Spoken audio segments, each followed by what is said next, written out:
Hey everybody, Christopher Bruce here with King Creative, and we're continuing our journey down our COVID conversations track. This time, I am joined by none other than the best friend of the Phillie Phanatic, my buddy, and soon to be yours, Tom Burgoyne. What's happening, man? Hello, Chris. Hey, Tommy. So, yeah, cool backdrop you got there. It looks like you're available. It says now available. That's interesting. That actually kind of brings up a point. With baseball and everything going on, what are you focused on right now? I'm available. Look at it. I mean, there it is. Now available. Yeah. I'll clean your windows. I'll fix your roof. I'll mow your lawn. I'm available for anything now, Chris. I'm looking for something to do. Yeah, we're all a little stir crazy, a little bored here at, staying at home, maybe a little more than we're used to, and trying to find productive things to keep us occupied. I've talked to a lot of people across a whole gamut of occupations and, different parts of the country. And I think that's one thing that we are all considering is like, what can we do now to make the most of this time? Obviously, it's not something we planned on, but what are some of the things that you're doing now that you're not out there, working games and interacting with fans and the things that you normally would be doing right now? Yeah, think about it, Chris. I mean, a mascot goes where the party is, and we're not allowed to have parties right now. So it's challenging. It's challenging, but I also think, I know for me, it's kind of personally re-energized me creatively. I've been doing this for 32 years now. And, I think it's a challenge for sure. And some of the things that come out of it are going to be beneficial and things that I think will continue to do as we move forward in this new world, So it's kind of been, a challenge, but also I think something that's re-energizing me too. Yeah, no, I love that. And I really do believe that through these types of times, especially people that are in creative fields are inspired by obstacles and challenges and hardships. And if there isn't enough content right here around you in all directions to get inspired, then maybe you shouldn't be, creating, right? But right now it's like you've got all kinds of material.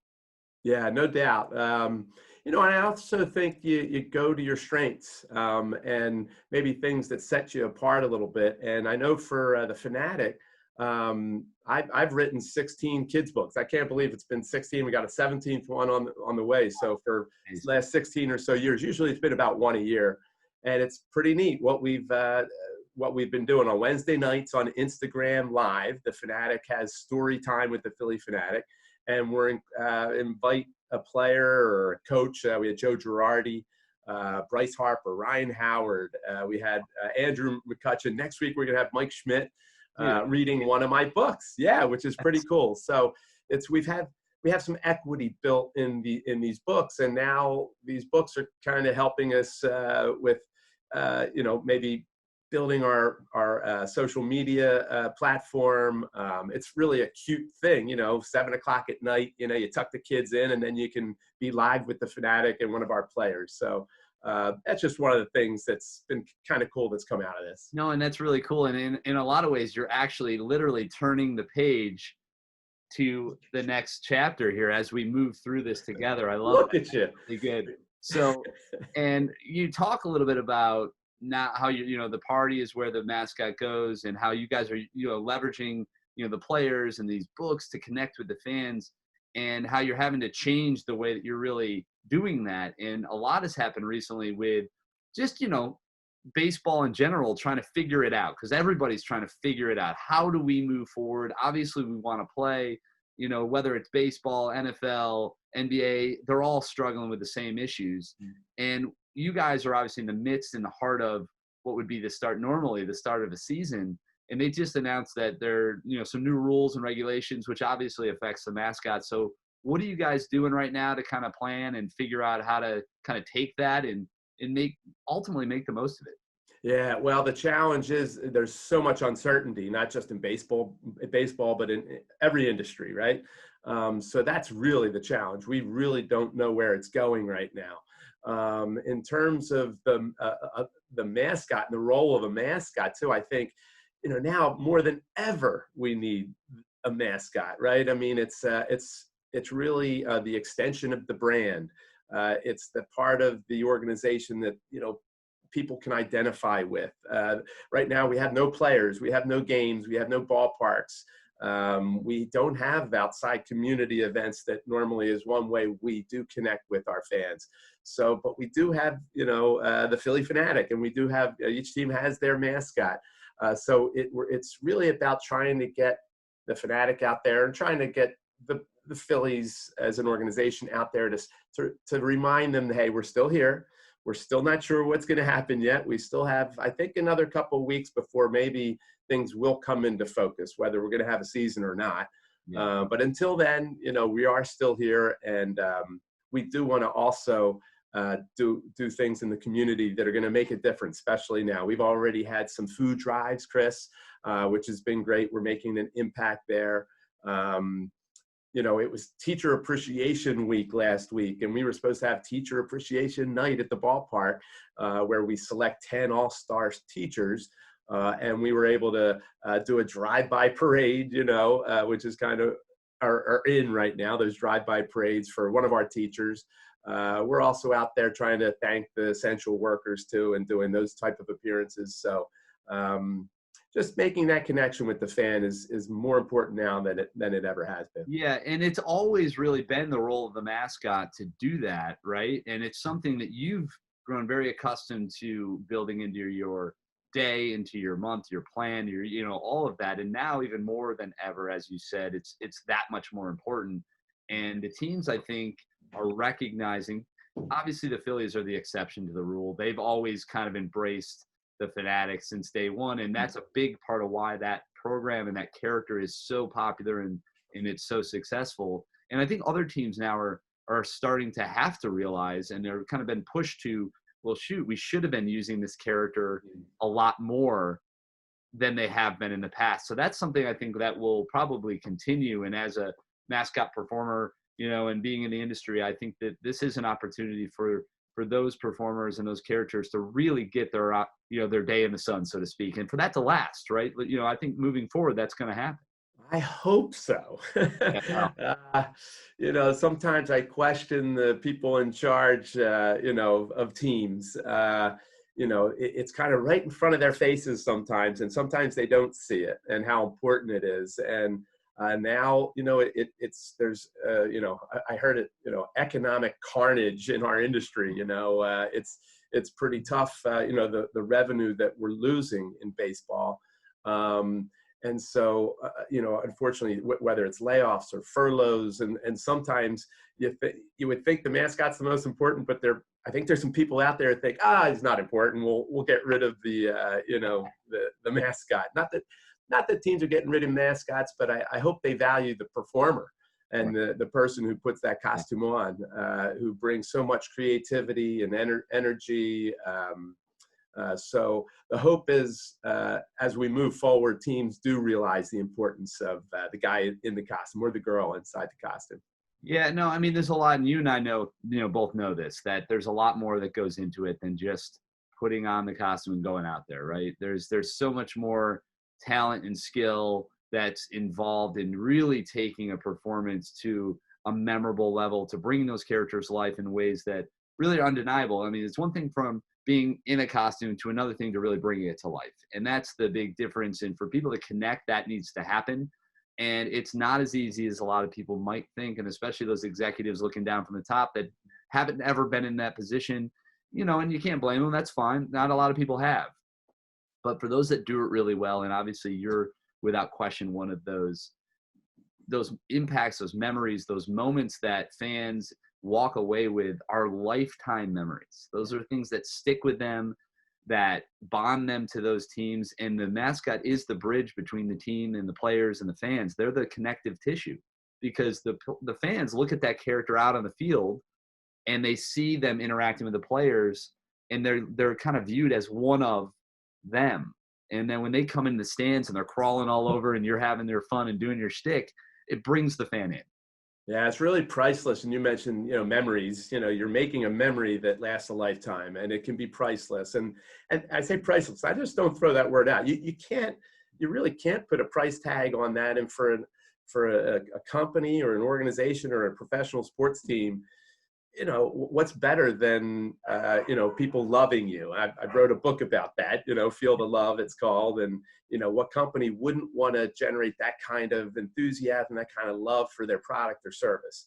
And the mascot plays a big role in that. I sometimes tell the story. I remember to the day, like yesterday, Chris, when I met the Phanatic for the first time. We both know Dave Raymond, you know, who was the Absolutely, of first, course. you know, the first friend of the Phanatic. And I remember being at a game. It was late '70s, and I loved the Phanatic right from day one. You know, I was there when they unveiled him. I was there when he met the chicken for the first time in 1978. You know, at the vet. So I love the Phanatic, and I remember like it was yesterday. It was between the 200 and 300 level at the vet. There's a walkway. You can actually walk around the whole Veterans Stadium, you know, between the 200 and 300 level. And the Phanatic came out of the vomitorium, ran into me. We both looked at each other. He gave me a big, you know, smooch. And because I was such a fan, I knew what he was going to do. So I did it before he did, and I pretended to spit it out. You know, and of course he did it too. But that was 42 years ago, you know, and I remember it like it was yesterday. So, and I know, you know, to be the guy now, you know, who gets to make those memories, it's, you know, it's mind blowing. But it also is really impactful. Like, wow, I can't believe, you know, think of all the, you know, I think, you know, 10,000 appearances I've made, you know, times however many, you know, memories and impressions. And it's pretty cool. I try not to think about it, Chris, when I'm old and gray and I'm in on my rocking chair, you know, and I have my grandkids on my knee, you know, I might say, wow, you know, I think I made an impact, you know, so it's pretty Yeah, cool. I think you can feel pretty good knowing that you've made an impact, but you know, it's not about looking back right now. It's about where we are and how do we move, you know, forward, right?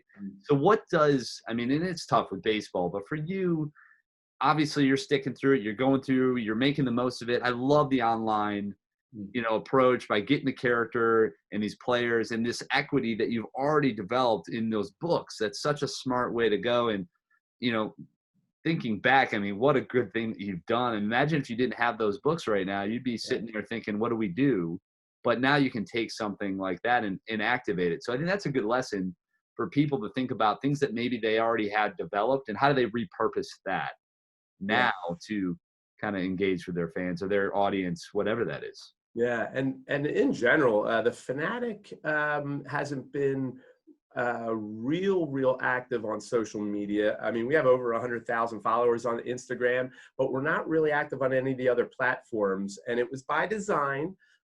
Just specifically with the Fanatic, we always thought, you know, not to give them a voice. Like we didn't want to be able to say, "Hey, kids, it's me, the Fanatic." Like we never thought that was really the Fanatic, you know. So because the Fanatic's not active on Twitter and maybe some of these other platforms, you know, this has been a nice way to build the Instagram account, and you really do see how now people can interact with a mascot and a character online, you know, on social media. It's pretty impactful. It's really, you know, you really do have reach. And now as we move forward with these games that we're going to have, hopefully, and if the Fanatic or, you know, the mascot is in the ballpark or not in the ballpark, we're not sure there yet.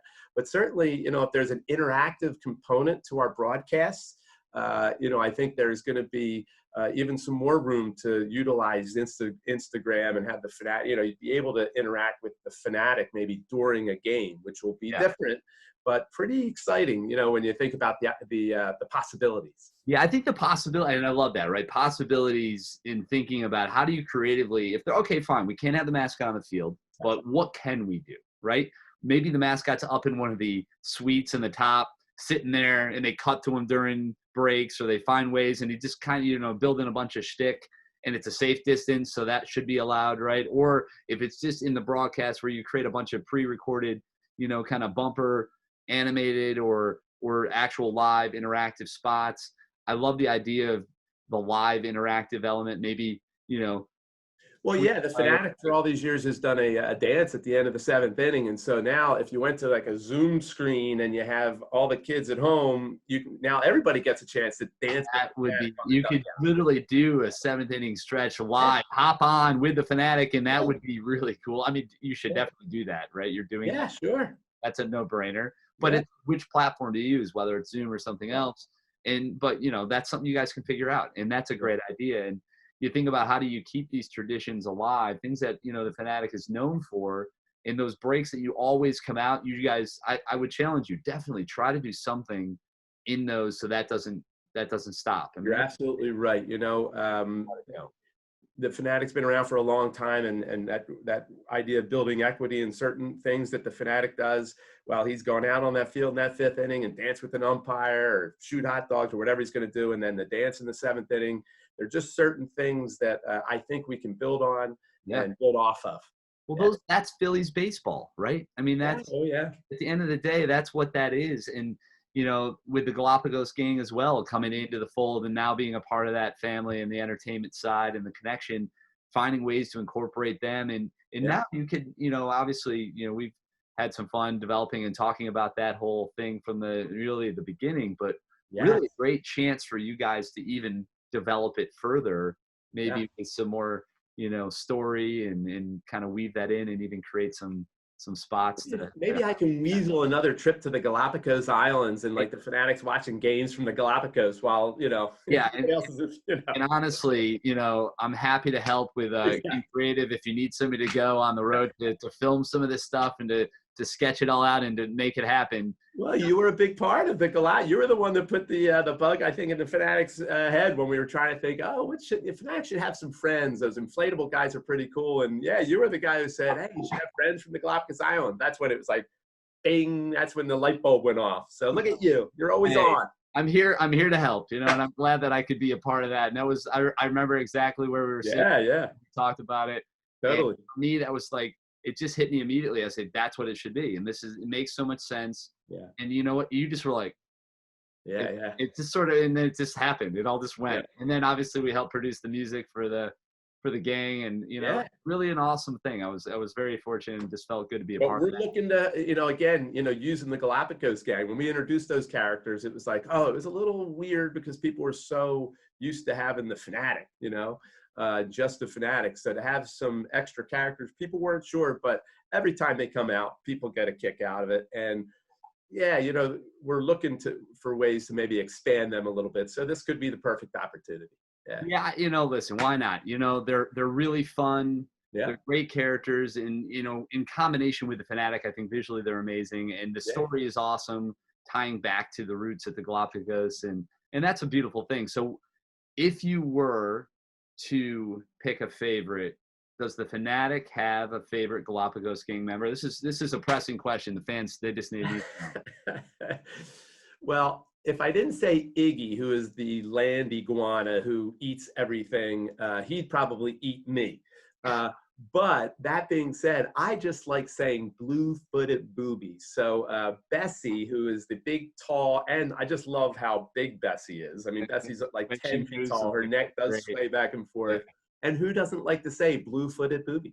I mean, it is fun to say. I'm not going to say. So, all right, everybody at home right now, repeat after us. Ready?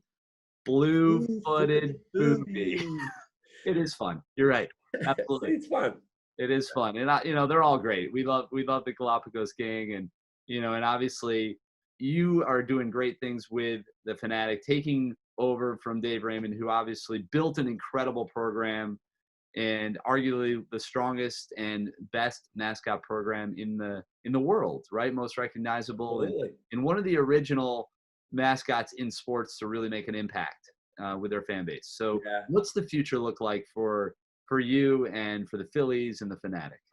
Well, I was so lucky to kind of take the torch from Dave and carry it, and you know, someday I'll be passing that torch on to somebody else, and again, someday when I look back, it'll be mind blowing to think that, you know, I really was, you know, such a big part of such a great character. but that's the hope, Chris. I mean, you know, Dave left, I'm going to be leaving, but that character has remained steady and consistent. It's one of the keys, I think, why, you know, maybe he's beloved the way he is. The Phillies as an organization have put everything into the character. Creatively, you know, Dave and then me, we kind of have been able to do whatever we want at the game, knowing that we got to be clean about it and you can't interfere with the game. But the Phillies have been great to let the Phanatic play with the players and jump up on the dugout. And as you know, there are other teams that, you know, maybe don't allow their mascots to have that freedom. So that's been a big key. So I'm going to keep doing it. Someday I will look forward to passing that torch. And if I do have my grandkids at a game, you know, we'll all be able to look down and, you know, check out, you know, the Phanatic still on the dugout dancing or goofing around with an umpire. You know, it's great. Yeah. No, absolutely. And hopefully 2020 will just be a memory at that point, and we will have adjusted, we will have moved on, and we will really together as a group all become stronger because of it in the end. And that's what we're hopeful for. That's what we look forward to. Yeah. And Tom, I wish you the best. Obviously, as you guys all figure this out, as we all figure this out at home for ourselves as well, the Phanatic, yourself, you're loved, Tommy, whether you're in character or not. You're one of a kind. You're one of the best. And I appreciate you coming on today. Is there anything you want to leave the people with? If you were to encourage them to do something at home, what is that? I've been trying to find different things to do. You know, I love this idea of, you know, we're all going to learn a new language and we're going to, you know, learn an instrument. And I'm trying to do some things. I'm writing some more. We built a garden in our backyard, which we hadn't done. We do have a piano that's been, you know, collecting dust, and I've been trying to teach myself. I've been talking to Dave Raymond. He posted a picture of he sketched his dog. I'm like, how long have you been drawing? Of course, his dad was a great football coach, but also a great artist. And I didn't know Dave, you know, was doing some drawing. So I was up just last night on my Kindle looking at maybe books to buy, or, you know, try to, you know, maybe get into a little bit of that. So if you're at home, just stay active. This is a great time to find your passion. You know, if you don't have, you know, most people don't have a lot of time on their hands to kind of follow their dream and maybe do those things that they've always wanted to do. So now is the time, for sure. Yeah, I think that's great advice, and I would second that. If you're home and you're itching to do something, there's that one little thing you just have been sitting there wishing you had done. There's no better time to start taking action than today. You may never get a break like this, and you will regret it, I think, if you don't go for it. So Tommy and I both encourage you to go for it. Take that leap and make it happen for yourself. Tom, it's awesome to have you on the show. I appreciate it. We'll obviously talk some more. We'll see you here soon, hopefully at a game. And for all you guys absolutely. For all you guys at home, just reminder, stay awesome, stay healthy, and stay connected. This was another COVID Conversations.